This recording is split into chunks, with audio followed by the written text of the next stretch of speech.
Why si Allison hindi na allow? Canadian, we were telling them kanina na to get her on board, to put her on board, pero hindi daw. Ba't ito? Yung daughter ng friend ko na allow.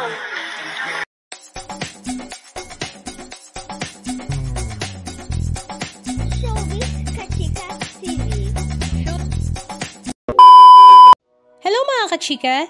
Lumipad nga papuntang Japan si Small Laude at ang kanyang buong pamilya na supposed to be ay talaga namang napakasayang bakasyon para nga sa New Year 2024. Pero ito nga ay napalitan ng pagkadismaya dahil nga sa nangyari sa kanilang bunsong anak na si Allison Laude at talaga namang hindi nga daw nila ine-expect dahil dito pa nila sa Pilipinas ito ma-experience.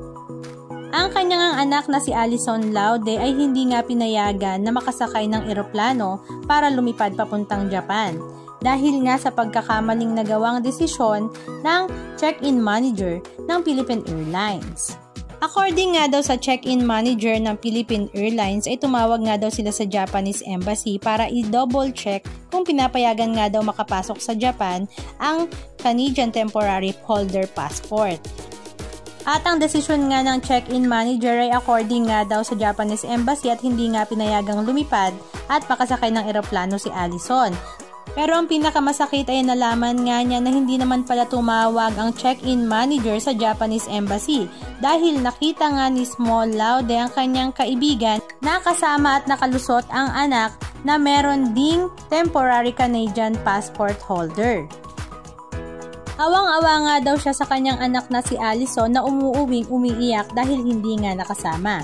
Halika at panoorin natin ang ilan sa mga video clips na ibinahagi ni Small Laude sa pagkadismaya sa Philippine Airlines.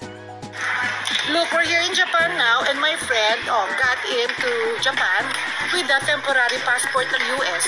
Why si Allison hindi na allow? Canadian, we were telling them kanina na to get her on board, to put her on board, pero hindi daw. Ba't ito? Yung daughter ng friend ko na allow.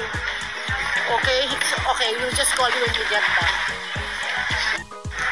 Look, we're here in Japan now and my friend got into Japan with a temporary passport ng US. Why si Allison hindi na allow? Canadian, we were telling them kanina na to get her on board, to put her on board, pero hindi daw. Ba't ito? Yung daughter ng friend ko na allow. Okay, we'll just call you when you get back.